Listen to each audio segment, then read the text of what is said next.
Radio Publique Africaine.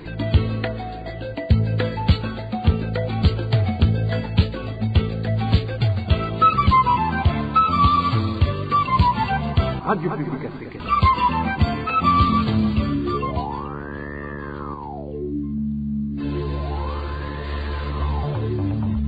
C'est le moment de suivre le journal parlé en français.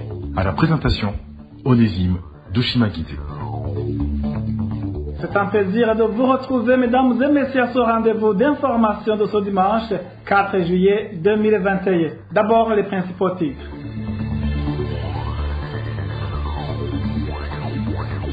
La chasse aux militants du Parti CNL continue dans différentes localités du pays, notamment dans les provinces d'Ongozi et Chibitoke, où certains membres de ce parti ont été tabassés, d'autres sont victimes des arrestations arbitraires. Le président de la République du Burundi, Evariste Ndayishimiye, affirme qu'aucun Burundais n'est menacé par la faim dans le pays.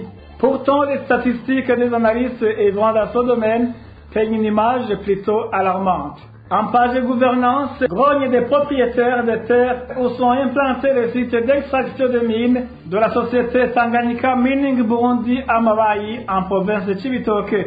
Ils accusent cette société de n'avoir pas tenu ses promesses d'indemnisation. Voilà pour le sommaire.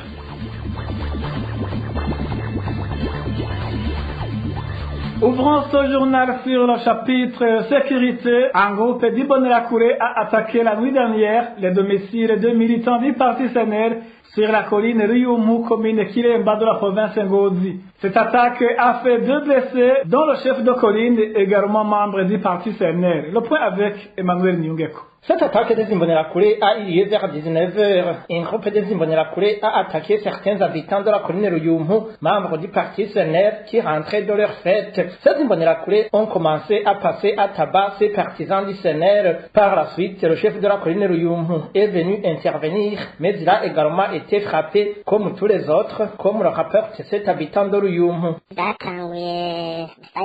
Tout a commencé vers 19h. Les habitants de la colline Ryumu avaient accompagné l'un d'eux chez sa belle famille. Ils ont fêté ensemble. Mais à leur retour, ils ont été interceptés par des Imbonerakure. Ces derniers les ont sérieusement battus. Plus de 6 personnes ont été blessées et aucune décision de les faire soigner n'a été prise jusqu'ici. Et par la suite, ces habitants ont demandé secours au chef de la colline Ryumu. Quand il est arrivé, il a lui aussi été battu comme tous les autres. Les Imbonerakure l'ont obligé à s'asseoir par terre alors que c'est lui le chef de colline. Le constat pour cette attaque est qu'elle avait été planifiée auparavant, comme témoignent toujours les habitants de Ryumu, car selon eux, le même jour, il y avait eu une réunion de tous les Imbonerakure de Ryumu. En plus de cela, comme révèlent ces habitants, le discours des responsables des Imbonerakure lors de cette réunion était effrayant. C'était prévu à l'avance, car ils sont tombés dans le piège des Imbonerakure alors que ces derniers avaient passé leur journée dans une réunion qui avait rassemblé tous les Imbonerakure de la commune Kiremba. Par ailleurs, même le responsable des Imbonerakure lors de cette réunion avait bien dit qu'ils allaient faire du mal à leurs opposants. Nos sources de la colline Ryumu font savoir qu'en plus de cette attaque, dans laquelle les membres du CNL ont été sévèrement battus, certains de leurs objets, dont les téléphones portables, l'argent et les habits, ont été volés. La rédaction de la RPA a tenté de joindre l'administrateur de la commune Kiremba, mais il était injoignable. Merci à toi, Emmanuel Nyungeko. Même en commune Rugombo, les activités des membres du Parti CNL ont été perturbés ce matin par des miliciens Imbonerakure. Ces derniers s'étant levés très tôt pour des exercices paramilitaires, se sont introduits au domicile de certains membres du Parti CNL où ils entonnaient des chants anti-opposition. Selon les témoins, on pouvait entendre ces Imbonerakure dire, entre autres, que les membres de l'opposition se feront mordre par des chiens. Toujours à ce même chapitre, un membre du Parti CNL est incarcéré depuis vendredi dans la ville d'Ongozi. La population ne comprend pas pourquoi ce responsable du Parti CNL dans le quartier Gabiro a été arrêté. Le détail avec Marie-Ange Ilakode. Salvatore Itangichaka est le responsable du CNL du quartier Gabiro de la ville d'Ongozi qui a été arrêté par la police vendredi soir. Il était chez lui lorsqu'il a été arrêté. La source de la RPA indique que tout a commencé quand un locataire de la maison de Salvatore est allé s'enivrer dans un bar du quartier. À son retour, selon toujours ces informations, il a dit qu'il voulait aller rendre visite au commissaire régional de la police qui habite dans un endroit communément appelé ferme, arguant que c'est son ancien camarade de classe. Ces mêmes informations révèlent que les policiers qui étaient à la garde chez le commissaire l'a chassé du lieu. Mais après un laps de temps, le locataire de Salvatore, dans son état d'ivresse, est revenu en menaçant tous les policiers de la garde du commissaire qu'il pouvait leur tirer dessus parce qu'ils possédaient aussi des armes, disent-ils. Après cette discussion, la police l'a conduit au cachot de la police judiciaire d'Ongozi. La police est par la suite allée faire une fouille perquisition chez ce locataire de la maison de Salvatore. Les informations que nous détenons indiquent que la police n'a rien trouvé comme arme dans la parcelle, mais a arrêté Salvatore et ses locataires. C'est notamment un conducteur de taxi-vélo, un conducteur de moto-taxi, un coiffeur et un infirmier qui travaillent dans un hôpital non loin de là, mais qui rentrent souvent le week-end. Tout le monde est toujours incarcéré de la police judiciaire d'Ongozi sous l'ordre du commissaire régional d'Ongozi qui aurait dit qu'ils seront libérés quand il voudra. Les habitants du quartier Gabiro disent qu'ils ne comprennent pas pourquoi ce responsable du CNL ainsi que les locataires de ces maisons sont détenus. Ils demandent leur libération. La rédaction de l'RPA a tenté de contacter Montfort Ndeleraho, commissaire régional de la police d'Ongozi, mais en vain. Merci à toi aussi Marie-Ange. Il a causé une courte pause. Nous poursuivons avec la page des droits de l'homme. RPA. Le Burundi a été récemment retiré de la ligne rouge des pays qui favorisent le trafic humain. Ce classement fait par le département d'État américain avait classé le Burundi sur cette position en 2016. Plus de détails avec Eroge Diveremesh. Le classement fait par le département d'État américain sur la traite des personnes se base sur des réponses données par différents pays sur un questionnaire de 75 questions qui prépare un rapport annuel sur la traite des personnes. Le Burundi se positionnait depuis 2016 dans la catégorie 3 parmi les 4 catégories de classement jusqu'au 30 juin dernier où il a été classé à la catégorie 2. Être listé comme pays de 3e catégorie signifiait que le Burundi était dans la ligne rouge. Ce positionnement du Burundi avait été causé par le phénomène de trafic humain qui s'observait surtout avec les Burundaises vendues dans les pays du Golfe et qui par la suite étaient transformées presque en esclaves dans ces pays. Le classement actuel du Burundi dans la catégorie 2 signifie, selon le rapport du département d'État américain, que ce pays a fait quelques progrès mais qu'il reste sous surveillance. Ce qui explique que le Burundi fait partie des gouvernements qui ne se conforment pas pleinement aux normes minimales de la loi, mais qui font des efforts importants pour se mettre en conformité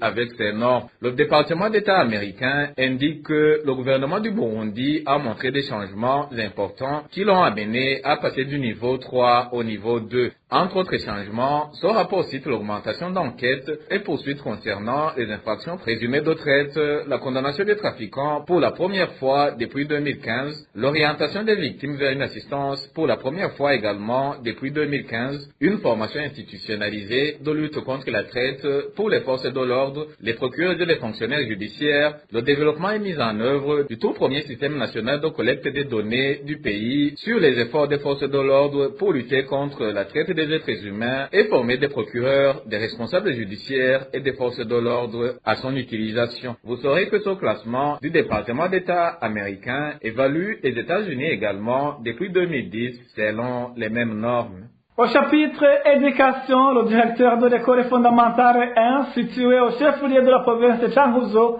est incarcéré au cachot du commissariat depuis ce vendredi.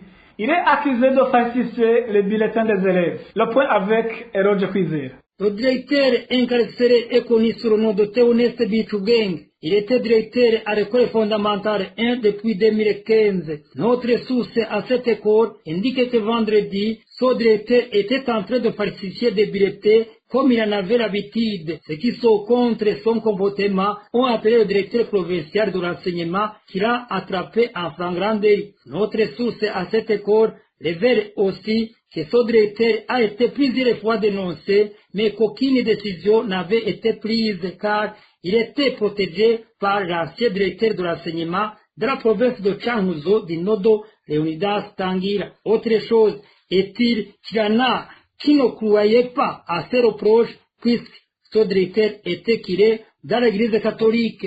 Les élèves dont les bulletins étaient falsifiés donnaient en retour des points de vue à son directeur, puis ils allaient poursuivre les études dans d'autres établissements.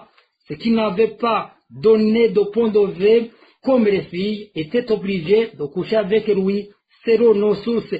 Certains enseignants de cette école salient l'arrestation de son directeur. Nous saluons cette mesure et nous demandons que justice soit faite. Mais nous sommes inquiets car ce directeur pourrait être libéré comme cela arrive souvent. Mais pour le cas précis, il a été pris les mains dans le sac. Nous demandons que la justice punisse sévèrement de telles personnes qui ne s'occupent de l'éducation de nos enfants. De l'autre côté, les parents font savoir que son directeur ne se souciait pas du développement de cet établissement.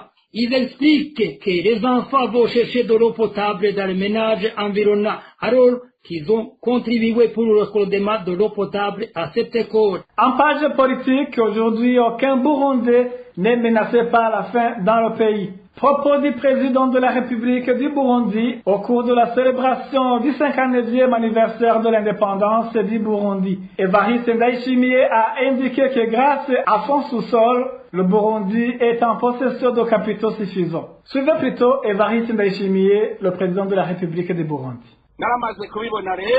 Vous avez déjà constaté qu'aucun Burundais ne soit distrait aujourd'hui. Il faut que vous mettiez en pratique les connaissances acquises au cours de votre cursus et découvrant et bâtissant notre pays. Notre sous-sol est garni de minerais de tout genre. Notre sous-sol est surprenant et pour preuve, je pourrais vous montrer les capitaux que nous possédons. Nous nous sommes fixés l'objectif de combattre la famine et voilà, personne au Burundi ne dit aujourd'hui qu'elle a faim. Je vous avais dit que personne ne doit manquer de quoi manger et que dans la poche de tout un chacun, il doit y avoir de l'argent. Pour ceux qui ont cultivé du maïs, vous savez comment ça s'est déroulé. Vous appelez ça de l'argent et non du maïs.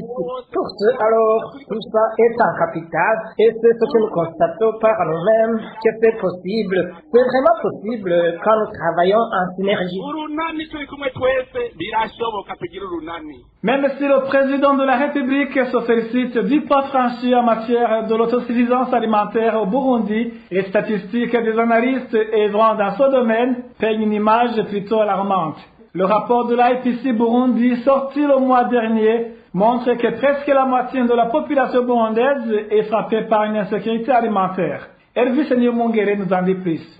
5 30 000, soit 43% de la population burundaise se trouve en phase dite de stress ou encore phase D de l'IPC. Le rapport du cadre intégré de classification de la sécurité alimentaire montre également alors que 1 507 000, soit 13% de la population, sont en phase de crise appelée également phase 3 de l'IPC et que 107 000 personnes, soit 1%, sont classées en situation d'urgence ou phase 4. Ce rapport montre que les aléas climatiques retirant les déplacements, l'intense flux de rapatriement et la pandémie de Covid-19 dans un contexte faiblement résilient sont à la base de l'insécurité alimentaire. Ces niveaux d'insécurité alimentaire actuels sont également justifiés par l'effet combiné des faibles accès à la terre et aux autres facteurs de production.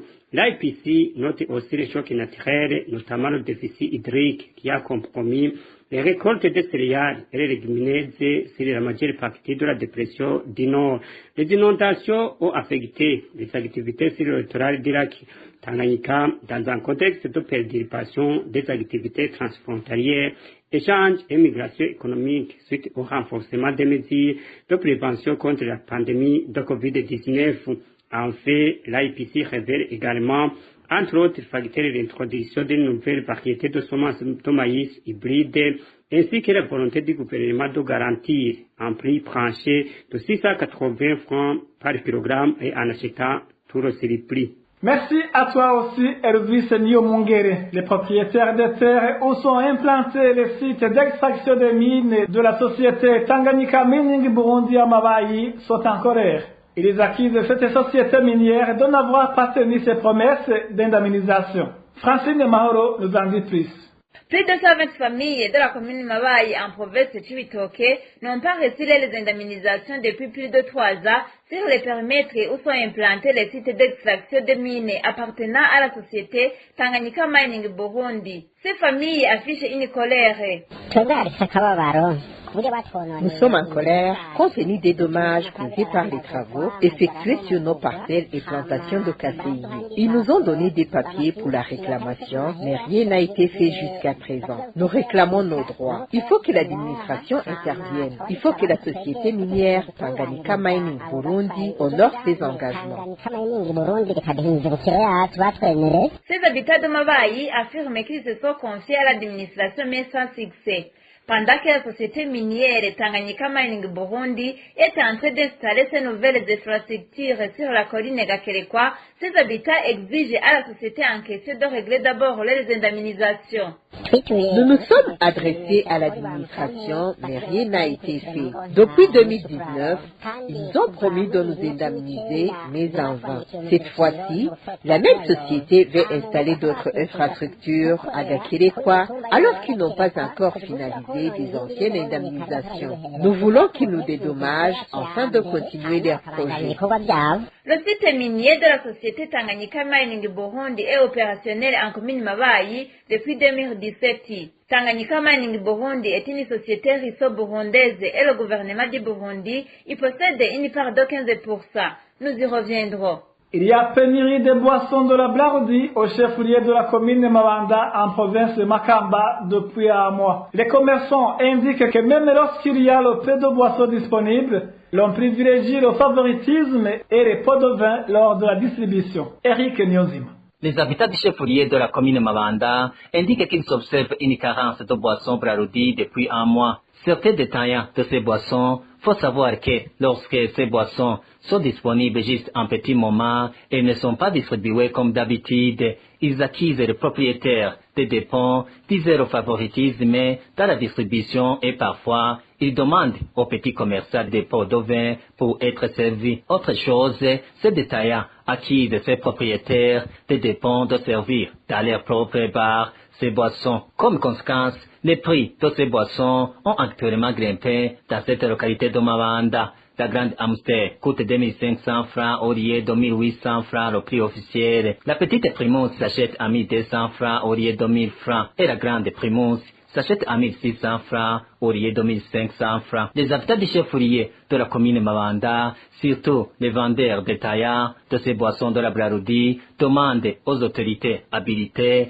de trouver une solution à la carence et de veiller au respect de ces boissons de la Blarudi. On n'a pas pu joindre l'administrateur de la commune Mabanda pour s'exprimer sur ce sujet. Et on paye. Parlons santé à présent, le lavage des mains avec de l'eau propre et du savon pour se protéger contre la Covid-19 n'est plus respecté en mairie de Bujumbura. Malgré l'installation des seaux d'eau dans différents endroits, le lavage des mains ne semble plus figurer parmi les priorités des citadins. Les détails avec Aimable Nishim. Dans différents endroits de la mairie de Bujumbura, que ce soit dans les marchés, les boutiques, les églises, de même que les banques, n'est plus une préoccupation première pour la population. Et pourtant, les seaux contenant l'eau propre sont installés dans ces endroits selon nos citadins.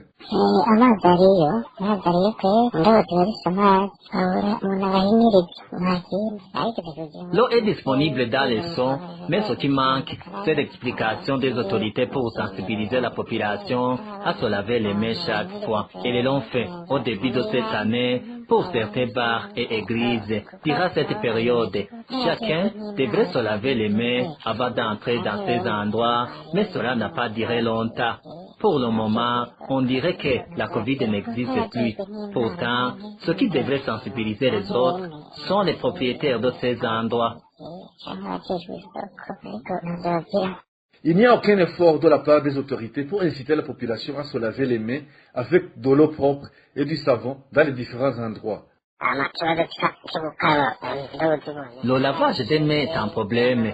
Les gens sont installés partout que ce soit, devant les boutiques et dans d'autres endroits, mais ils sont considérés comme des fleurs, car personne ne les utilise.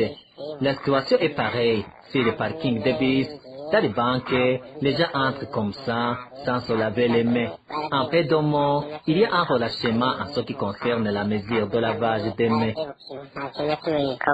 Vous saurez que le lavage des mains est l'une des gestes barrières de lutter contre la COVID-19 les plus utilisés dans différents pays.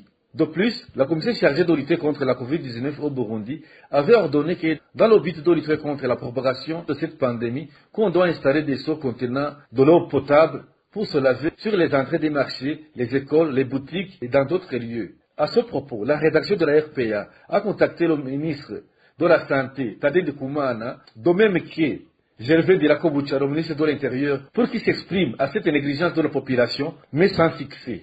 De Bujumbura Cap, au camp d'Onduta, toujours en page santé. Il n'existe pas de gestes barrières contre la COVID-19 dans le camp de réfugiés d'Onduta en Tanzanie. Dans des rassemblements, le port de masque n'est pas exigé. Il n'y a pas non plus d'espace réservé au lavage des mains. Le point avec Dani Claire, il la trouve. Excepté les écoles qui ont exigé le port de masque depuis ce lundi, d'autres lieux de rassemblement comme les églises et les lieux de distribution de la ration alimentaire n'observent pas cette mesure. Il n'y a pas non plus de distanciation physique. Dans ce cas d'Onduta, les espaces réservés au lavage des mains sont également rares selon ce réfugié. C'est seulement l'hôpital de MCF qui respecte les mesures barrières pour lutter contre la COVID-19. Les centres de santé utilisent seulement sans savon. On n'est pas obligé de porter de masque à ces centres de santé.